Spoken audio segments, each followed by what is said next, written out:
என்ன என் குழந்தைய பற்றி யார் கவலைப்படுவா? அப்போ என்ன பண்ணணும்? யாதே நரபதே விருத்திஹி பரதே, நீ பரதன்ட்ட என்ன அன்பு வச்சியோ அந்த அன்பை என் புள்ள அங்கதன்ட்ட வச்சேன்னு சொல்லுன்னா. ராமர் கேட்டார், போருமான்னு கேட்டார். ஒருத்தருக்கு போருமான்னு கேட்டுட்டா அப்புறம் போருங்கிற வார்த்தையே வராது. இந்த சாப்பாட்டை தவிர வேற எந்த விஷயத்துக்கும் மனிதர்கள் போரும்னு சொல்ல மாட்டா. இலையில போடுற அந்த சாப்பாட்டுக்கு மட்டும் இந்த குருஜி சொல்லுவார், ஹரிதாஸ்கிரின்னு அவர் ஒரு விளையாட்டா சொல்லுவார். ஒரு தாம்பாளத்தில் ஒரு சாதாரண ஒரு 50 கிராம் எடை உள்ள வெள்ளி தாம்பாளத்தில் 1 பவுனை வச்சு வாத்தியார் கையில் இரண்ட கர்ப்பகர்ப்பஸ்தம்னு சொல்லி நாம் கொடுத்தோம்னா அந்த 1 பவுனை பார்க்க மாட்டார். இந்த தாம்பாளம் யாருக்கு, இந்த தட்டு எனக்கா உங்களுக்கான்னு கேட்பறவர். 1 பவுன் கொடுத்துருக்கா, இது வேறு 50 கிராம் தான், இது வெள்ளி, இது இத்தனைக்கு பவுன் இல்லை. இது மனிதர்களுடைய ஒரு சுபாவம். இது அம்மா வெள்ளி தட்டு கூட வேண்டாம், பித்தளை தட்டாக இருந்தாலே கேட்பான். போருங்கிற எண்ணம் யாருக்குமே வராது. அப்புறம் லக்ஷ்மணே செய்யா, லக்ஷ்மணன்ட்ட வச்ச அன்பை வச்சேன்னு சொல்லும், அதுவும் போருமா? சுக்ரீவே, சுக்ரீவன்ட்ட வச்ச அன்பை வச்சேன்னு. சுக்ரீவனுக்கு என்ன கெப்பாசிட்டி, என்ன சாமர்த்தியம், என்ன புத்திசாலித்தனம், என்ன பிஹேவிங் எனக்கு தெரியாதா? நீ இல்லைன்னா கல்யாண மண்டபம் வாசலில் கட்டியிருந்த வாழை மரத்தில் உள்ள கச்சை வாழைக்காக்கி மண்ணாடுற பயம். அவனோட கெப்பாசிட்டி அவ்வளோதான். நீ உன்னோட கிருபையினால ராஜாவாக போகிறான். அதனால சுக்ரீவன்ட்ட வச்ச அன்பை வச்சேன்னு சொல்லணும். ராமர் சொன்னார், பரதன்ட்ட வச்சா மாதிரி நான் வைக்க போகிறதில்லை, லக்ஷ்மணன்ட்ட வச்சா மாதிரி நான் வைக்க போகிறதில்லை, சுக்ரீவன்ட்ட வச்சா மாதிரி வைக்க போகிறதில்லை, பின்ன நீ எப்படி அன்பு வச்சுக்கோ அப்படி வைக்க போகிறேன்னு. சில பேர் சொல்லுவா, மேடையில் ஏடி ஓட்டு வாங்குற சமயத்தில் உங்கள் அப்பா மாதிரினா புள்ள மாதிரினாம்பா. ஏற்கனவே ஒரு அப்பா மாதிரி இருந்தவன் பிராணனை வாங்கிட்டு போயிட்டான் உங்களுக்கு முழுக்க, இதில் நான் உங்கள் அப்பா மாதிரி புள்ள மாதிரியும்பா. அதெல்லாம் நம்ப முடியுமானா நம்ப முடியாது. பின்னாடி அவன் திரும்பி கூட மாட்டான், அவன் தான் சத்ருவாகவே இருப்பான் நமக்கு. அது மாதிரி என் புள்ள மாதிரி நான் உன்னைய மாதிரி நான் அன்பு வைப்பேன்னு ராமர் சொல்கிறது விஷயம் இல்லை. பின்னாடி பட்டாபிஷேகமான உடனே முதல் கிஃப்ட் யாருக்குனால் அங்கதாய அங்கதே ததவும், அங்கதனுக்கு தான் ஃபஸ்ட்டு கூப்பிட்டு கிஃப்ட் கொடுக்குறாள் பகவான். இப்படிலாம் ஒரு ஆச்சரியம். ஸ்லோகமாக அனுபவிக்க வேண்டிய ஒரு சரித்திரம் ராமாயணம் இருக்கு பாருங்க. எனக்கே 100 நாள் சொன்னேன்னா திருப்தி கிடையாது. இப்போ எனக்கு வருத்தமாக இருக்கு, சரியா சொல்லலை அப்படின்னு. ஆனால் இதோட ஒரு 1000 பேர் எனக்கு மெசேஜ் அனுப்பிச்சிருப்பாங்க. 3வது தடவை கேட்குறேன் ராமாயணத்தை, 2வது தடவை கேட்குறேன், 3வது தடவை கேட்குறேன் அப்படின்னு. எனக்கு திருப்தி ஆகலை இன்னும். எனக்கு ராமாயணம் இதை விட்டுட்டோம் ராமாயணத்தில் அப்படின்னு. ஏன்னா எனக்கு இந்த ராமாயணம், பாரதம், பாகவதம் இந்த 3ஐயும் முழுமையாக பதிவு பண்ணிட்டு போகணும் என் வாழ்க்கையிலன்னு என்னுடைய ஒரு சங்கல்பம். அது இதை முழுசாக பதிவு பண்ணிட்டு போகணும். போகிற போக்கில் கதை சொல்லிட்டு போகக்கூடாது. அதுக்காக கிளாஸ் எடுக்காத மாதிரி பிரதி ஸ்லோகம் பதம் சொல்லி பிரித்து அர்த்தம் அப்படியும் கிடையாது. இப்படி சொன்ன பிறகு அந்த சுவாரஸ்யம் குறையாமல் சொல்லிட்டு போகணும். இந்த இடத்துல இவ்வளோ விசேஷம் இப்படி இருக்குது, இன்னத்தினால இப்படி ராமர் பேசினார், இன்னத்தினால லட்சுமணன் பேசினார் அப்படிங்கிறதெல்லாம் சொல்ல போகிறேன். பாகவதமே பாதியில் நிற்கிறது. இன்னைக்கு உட்பட ஒருத்தர் மெசேஜ் அனுப்பிச்சிருக்கார், 57ஓட நிறுத்தி வச்சுருக்கேன் இல்லையா பாகவதத்தை அப்படின்னு. அது ரெக்கார்டிங் கொடுக்கறதுக்கு டைம் இல்லை, மாற்றி அதெல்லாம் கொடுக்கணும். பாகவதம் சொல்ல போகிறேன், அது பாகவதத்தை முடிச்சுட்டு பாரதம் சொல்ல போகிறேன். சம்பூர்ண மகாபாரதம் சொல்லி திருப்பி ஒரு தடவை ராமாயணம் சொல்லணும் அப்படின்னு. என்ன உங்களுக்காக இல்லை, இந்த ராமாயணம் அப்படிங்கிறது என்னது அப்படின்னால் வால்மீகி கிரிசம்பூதா ராமசாகர காமினி புனாத்து புவனம் புண்ணியா ராமாயண மகாநதி. ராமாயணம்ங்கிறது ஒரு நதி, அதில் இறங்கிவிட்டா எழுந்திருக்கிறதுக்கே மனசு வராது. இந்த கிராமத்தில் எரும மாட்டை குளத்தில் விட்டுட்டா அது ஏறாது. அப்புறம் அதுக்கு அது சொர்க்கமாக இருக்கும்.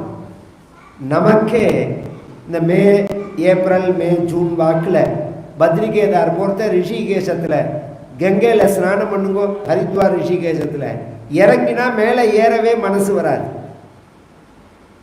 ஜலத்தில் இறங்கினா, அதுவும் கிராமத்துலலாம் குளிக்க போகிறேன்னா 3/4 மணி நேரம் ஆகும்.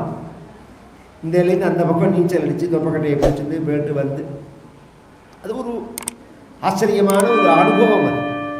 அது மாதிரி ஒரு நதி ராமாயணம்ங்கிறது ஒரு கங்கை மாதிரி ஒரு நதி. இந்த நதிக்கு என்ன ஸ்பெஷாலிட்டின்னா, இறங்கினா ஏற மனசு வராதுங்கிறது விஷயம் இல்லை. பொதுவாக இறங்கினா நதியோட இழுத்துன்னு போயிடுவாளேனால், இந்த நதி இழுத்துன்னு போனால் பாக்கியசாலி. இது இழுத்து கொண்டு எங்கே விடும்? பொதுவாக நதி இழுத்துன்னு போய் சமுத்திரத்தில் தானே சேரும். இந்த ராமாயணம்ங்கிற நதி ராமன்கிற சமுத்திரத்தில் போய் சேரும். வால்மீகிங்கிற மகரிஷியினுடைய வாக்காகிற மலையில் உண்டானதான இந்த ராமாயணம் வால்மீகி கிரி சம்பூதா ராமசாகர காமினி, ராமசமுத்திரத்தை நோக்கி போறதான ஒரு நதி இது. இது என்ன பண்றதுனால் புனாது புவனம் புண்ணியா ராமாயண மகாநதி, பெரிய நதி. ஆயிரக்கணக்கான ஏக்கர் விவசாயத்தை செய்யறதுக்கு ஜலத்தை கொடுக்குற மாதிரி இந்த ராமாயணம்ங்கிற நதி உலகத்தையே பவித்திரமாக்கிற நதி. மனசுல உள்ள மிருகப்பிராயமான அழுக்குகளை, மனிதன்னா கை காலில் இருந்தால் மட்டும் போராது, எண்ணத்தில் இருக்கணும்.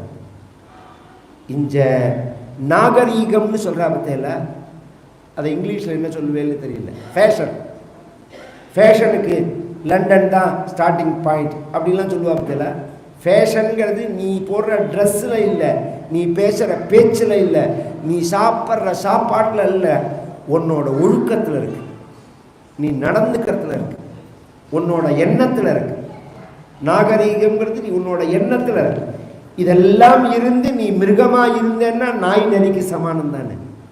நன்னா ட்ரெஸ் பண்ணின்னு நன்னா சாப்பிட்டு நன்னா பண்ணிவிட்டு எண்ணம் மிருகமாக இருந்ததுன்னா, சுத்தமான உயர்ந்த எண்ணங்களை கொடுக்கக்கூடியதான பவித்திரமான சரித்திரம்.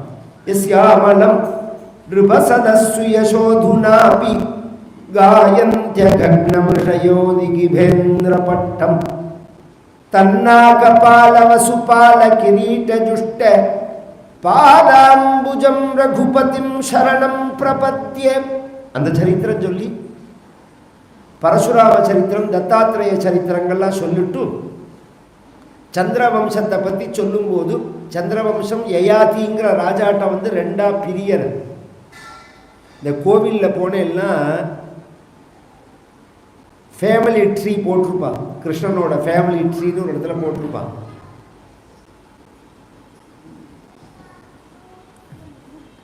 அதில் பார்த்தேன்னா வரிசையாக இருக்கும். அந்த யயாதிங்கிற ராஜாட்ட வந்து எது அப்படின்னு ஒரு வம்சம் பிரியும், புரு அப்படின்னு ஒரு வம்சம் பிரியும். எது வம்சத்தில் வந்து பகவான் வசுதேவருக்கும் தேவகிக்கும் புத்திரனாக பிறக்கிறார். தேவகியோட பெரியப்பா பையன் கம்சன்,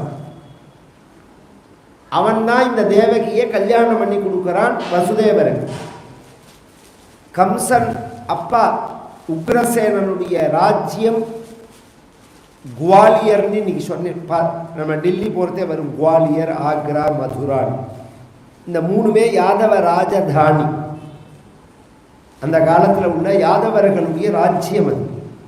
இந்த குவாலியர் ஆண்டவன் தான் கம்சன், மதுராவை ஆண்டவன் தான் சூரசேனன். இவன் உக்ரசேனன், அவன் சூரசேனன். உக்ரசேனனுடைய தம்பி தேவகன், அவனுடைய பெண்ணு தேவகிய சூரசேனனுடைய புத்திரனான வசுதேவருக்கு கல்யாணம் பண்ணி கொடுக்கறதே ஒரு அசரீரி வாக்கு சொன்னது. இந்த பெண்ணோட 8வது கர்ப்பம் ஒன்று கொல்ல போகிறது. உடனே அவளை கொல்ல போனால் வசுதேவர் சொன்னார், இவளை கொல்லாத, இவளை பிறக்கிற குழந்தைன்னு தானே சொல்லியிருக்கு, குழந்தைகளை உங்ககிட்ட கொடுத்துட்றேன், இவளை விட்டுடுன்னு சொல்ல அவனுக்கு அது சரின்னு பட்டு விட்டுட்டான்.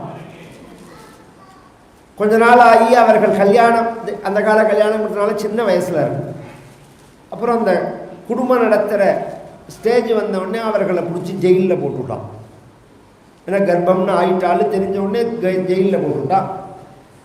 இதை தடுத்து அப்பாவை தூக்கி ஜெயிலில் போட்டான். யார்? உக்ரசேனனை. யாரெல்லாம் எதிர்த்தார்களோ அவர்களெல்லாம் ஜெயிலில் போட்டுவிட்டு இவனுக்கு அனுகூலமாக யார் இருப்பானோ அவர்களெல்லாம் மந்திரிகளாக பண்ணிட்டு இவன் ஒரு ராஜ்யத்தை ஸ்தாபிச்சுட்டு இருக்கிற காலத்தில் முதல் குழந்தை பிறந்தது வசுதேவர் கொண்டு கொடுத்தார்.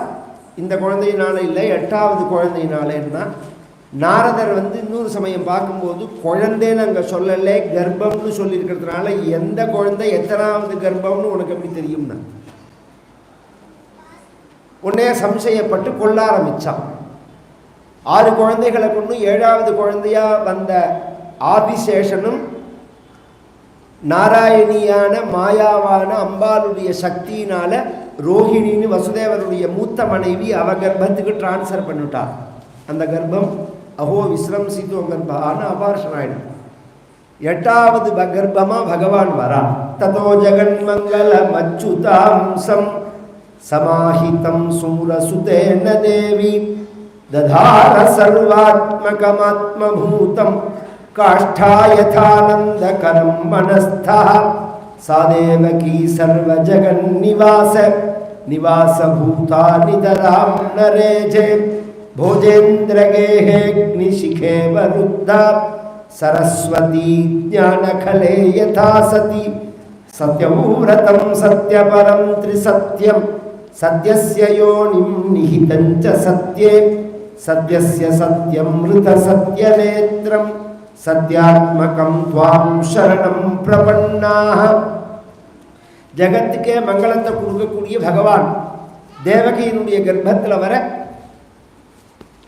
சாதாரண தேவகி எப்படி ஆனால் சர்வஜகன் நிவாச நிவாச பூதா 14 உலகங்களுக்கும் எந்த பகவானுடைய வயத்தில் இடம்னு சாஸ்திரங்கள் சொல்றதோ அந்த பகவானுக்கு இந்த தேவகி தன் வயத்தில் இடம் கொடுத்தாள். தேவக்காம் தேவரூபிணியாம்னா பொதுவா கர்ப்பமானாலே முகம் பிரகாசமா 2 ஜீவன்கிறதுனால இன்னைக்கெல்லாம் எத்தனையோ டெஸ்ட் எல்லாம் சொல்றாங்க. அந்த காலத்தில் முகத்தை பார்த்து சொல்லுவான். நாடியை பிடிச்சா டபுள் நாடி தெரியும். இதில் ஒரு சுவாரஸ்யம் சொல்றேன். 4 மாசத்துக்கு மேல நாடி பிடிச்சா ஸ்திரீயா புருஷனான்னு சொல்லுவான். அந்த அளவுக்கு டெக்னாலஜிலாம் இருந்தது. நாசம் பண்ணிட்டோம் நாம், அதுக்காக சொல்லுவேன். இவளுடைய தேஜஸை பார்த்து கம்சன் பயப்பட ஒடுங்கி போக தேவதைகள்லாம் ஸ்தோத்திரம் பண்ண ஆவணி மாதம் வருஷா காலம் கிருஷ்ணபக்ஷம் அஷ்டமி திதி ரோஹிணி நட்சத்திரத்தில் நடு ராத்திரியில் பகவான் அவதாரம் பண்ணுறான். தேவக்யாம் தேவரூபிண்யாம் விஷ்ணு சர்வகுஹாசய ஆவிராசீத்யதா பிராச்ய திசீந்துரிவ புஷ்கலः தமத்புதம் பாலகமம்புஜேக்ஷணம் சதுர்புஜம் சங்ககதாரியுதாயுதம் ஸ்ரீவத்ஸலக்ஷ்மம் கலசோபிகௌஸ்துபம் பீதாம்பரம் சார்ந்திரபயோத சௌபகம் மகார்ஹவைடூரிய கிரீட குண்டல துஷாபரிஷ்வக்த சஹஸ்ரகுந்தலம் உத்தாமகாஞ்சங்கத கங்கணாதிபிஹி விரோச்சமானம் வசுதேவ ஐக்ஷதா. பகவான் அவதாரம் பண்றான். வசுதேவர் தான் முதல்ல பார்க்கிறார். அப்புறம் தேவகியை கூப்பிட்டு காண்பிக்கிறார். வைகுண்ட ரூபத்தோட தரிசனம். சதுர்புஜம் சங்கம் சக்கரம் கதே பத்ரம் காஞ்சி தும்புரம் முக்தாஹாரம் வைஜெயந்திகாரம் மந்தாரமாலை துளசிதாமா திவ்யமான பீதாம்பரம் அங்குலியகம் நூபுரம் எல்லாம் இப்படி துவாரகாதீசன் இருக்கார். எவ பார்த்தாலும் ராஜா. மற்ற ஊர்களெல்லாம் குருவாயூரில் கூட ஒரு குழந்தையா ஒரு சமயம், குருவாயூர்பனா ஒரு சமயம், அப்புறம் சந்தன அலங்காரம் அப்படிலாம் இருக்கும். இந்த துவாரகையில் என்ன விசேஷம்னா எப்போ பாரு ராஜா. ஏன்னா ராஜா இல்லையா, மகோடிய பாருங்க எப்போ பாரு பளிச்சுன்னு இருக்காரு. அது மாதிரி ஒரு பிஎம்ஓ சிஎம்ஓவோ இருந்தால் பளிச்சுன்னு இருக்கா. அது மாதிரி எப்போ பாரு ராஜா. இதெல்லாம் இந்த காலத்தில். அந்த காலத்தில் பகவான் ஆச்சரியமா தரிசனம் கொடுக்க தேவகியும் வசுதேவர் ஸ்தோத்திரம் பண்ணி பகவானே யோஜனை சொல்லி அந்த யோஜனையின்படி வசுதேவர் நந்தகோகுலத்தில் கொண்டு போய் பகவானை விடுறதே யமுனை வழிவிட்டு ஆதிசேஷன் குடம் பிடிக்க நந்தகோபனுக்கு பிறந்ததான பெண் குழந்தையை தூக்கின்னு வர கம்சன் வந்து அந்த குழந்தையை கொல்ல முயற்சிக்க அது கையை விட்டு நழுவி அம்பாலா தரிசனம் கொடுத்து மறைஞ்சு போயிடுது. ஒரே குழப்பமாக படுத்து கம்சனுக்கு.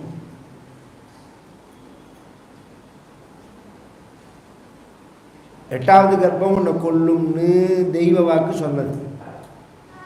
8க்கு 8ன்னு நாரதர் வந்து வியாக்கியானம் வேற பண்ணினார். ஏற்கனவே 6 குழந்தைய வேற கொண்டுட்டேன். 7வது குழந்தை கர்ப்பம் கலைஞ்சி போயிடுது. 8வது குழந்தை என்ன சொல்றதுன்னா, ஒன்றை கொள்றவன் நான் இல்லை, எங்கேயோ பிறந்து எங்கேயோ வளர்றான்னு சொல்றது. இதுலேருந்து என்ன தெரியறதுன்னா, தெய்வமும் பெருத்தம் பக்தி நமர்த்தியா ஏவ கேவலம். மனிதர்கள் தான் பொய் சொல்றார்கள்னு நினைச்ச தெய்வமும் பொய் சொல்லும்னு இப்பதான் தெரிஞ்சது. அவன் குழம்பி இருக்க. இங்க நந்தகோகுலத்தில் வசுதேவர் விட்டுட்டு போன உடனே அந்த குழந்தை அழுதி எல்லாரும் முழிச்சுண்டு தேவகி காலடியில் உள்ள அந்த குழந்தையை எடுத்துன்னு போய் குளிப்பாட்டி கொண்டு வந்து ஒரு தொட்டில், அந்த தொட்டிலில் போட்டு மாணிக்கம் கட்டி வைரமிடை கட்டி ஆணி பொன்னால் செய்த வண்ண சிறு தொட்டில் பேணியுனக்கு பிரமன் விடுதந்தான் மாணிக்க குரலானே தாளேலோ வையமனந்தானே தாளேலோ. விஷ்ணு சித்தருங்கிற பெரியாழ்வார் சொல்றார். பிள்ளை தமிழ்னு சொல்லுவாங்க. தமிழை வளர்த்தவர்கள் பக்தர்கள்.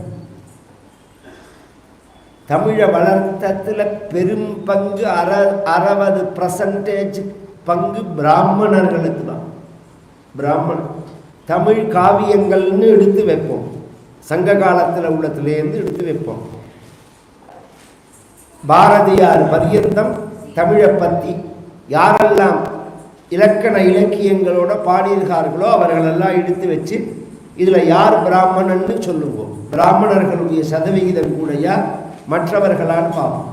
நான் இந்த ஜாதிக்காக சொல்லலை. இவன் இந்த அயோக்கிய பசங்க என்ன சொல்கிறான், நம்மளையே தமிழன் இல்லைங்கிறான். சொல்கிறவன் தமிழனே கிடையாது. அதுதான் அதில் உள்ள சுவாரஸ்யமே. நாங்கள் தான் தமிழை வளர்த்தோம், நாங்கள் தான் தமிழுக்கு ஆதாரமாக இருந்தோம், நாங்கள் பாடின பாடல்களால் தான் தமிழ் இன்னைக்கு நிற்கிறது. எத்தனை ஆழ்வார்கள் பாசுரம், எத்தனை நாயன்மார்கள், 4 பேர் நாயன்மார்கள் பாடினவர்கள்ல பிரதானம் சம்பந்தர், நாவுக்கரசர், சுந்தரர், மணிவாச்சகர். இதில் நாவுக்கரசர் தவிர பாக்கி 3 பேரும் பிராமணர்.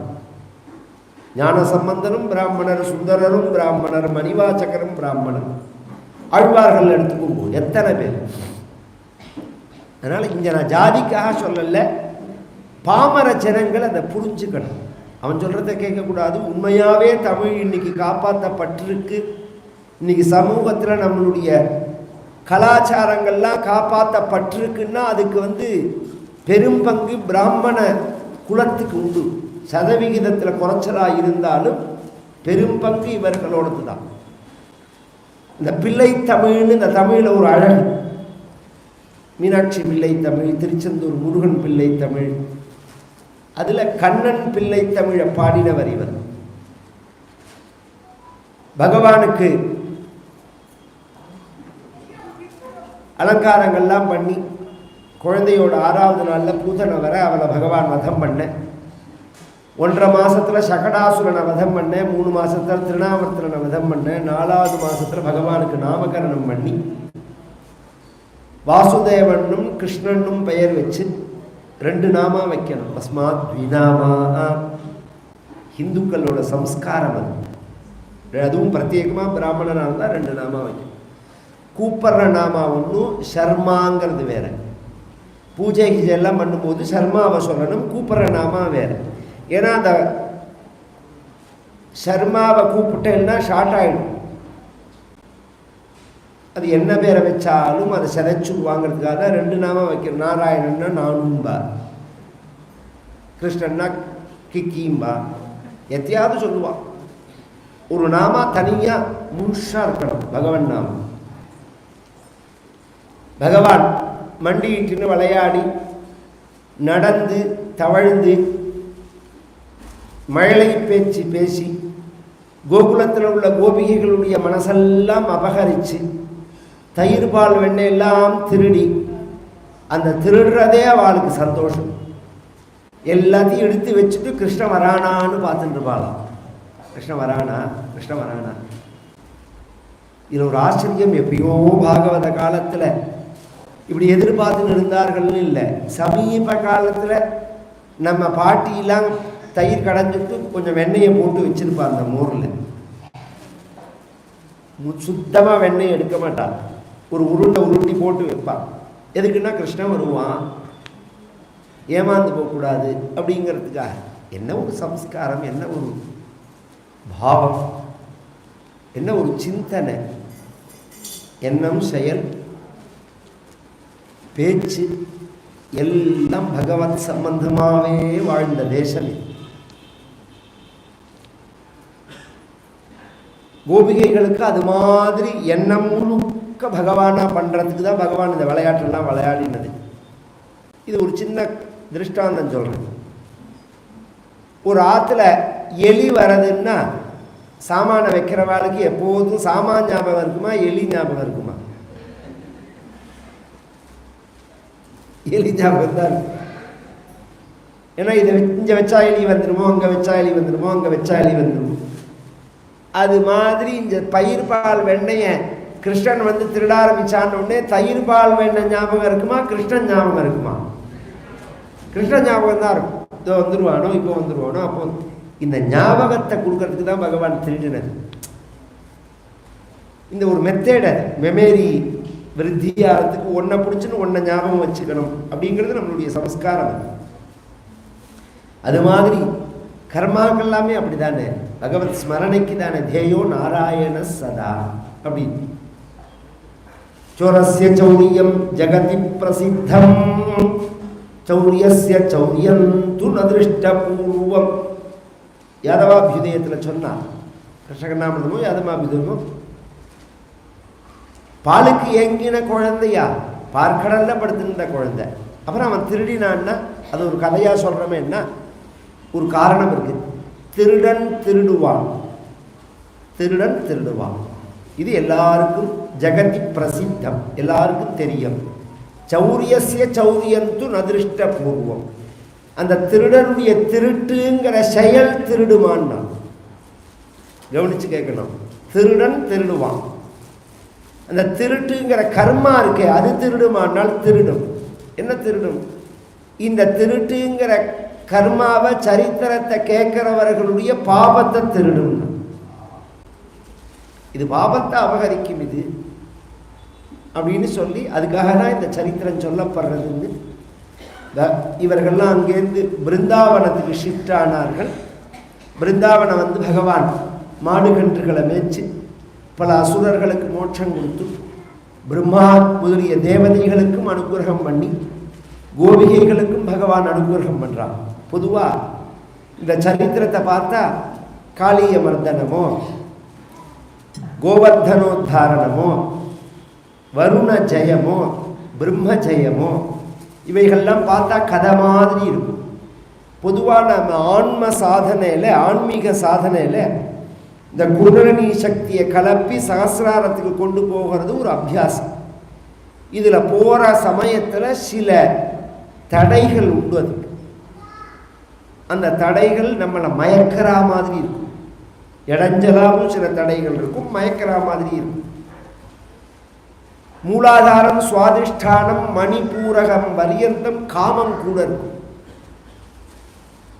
முதல்ல அந்த குண்டலினி சக்தி எழுந்த உடனேவே காமந்தான் ஜாஸ்தியாகும். இதில் எந்த வகையில் காமம் ஜாஸ்தியாகும்னா, இவனுக்கு காமம் ஜாஸ்தியாகிறது விஷயம் இல்லை, இவனை பார்க்குறவாளுக்கெல்லாம் மோகம் ஏற்படும், ஆகர்ஷணம் ஏற்படும். ஆன்மீக பயிற்சியில் உள்ளவாளை பார்க்குறவாளுக்கு மோகம் ஏற்படும். அந்த மோகத்தை இவன் சித்தியாக நினச்சி இவன் ஏமாந்து போயிட்டான்னா அதுக்கு மேலே நகர முடியாது அவனால். அதுக்கப்புறம் அனிமாதி அஷ்ட சித்திகள் ஏற்படும். தூரதர்சனம், தூரஸ்ரவணம்,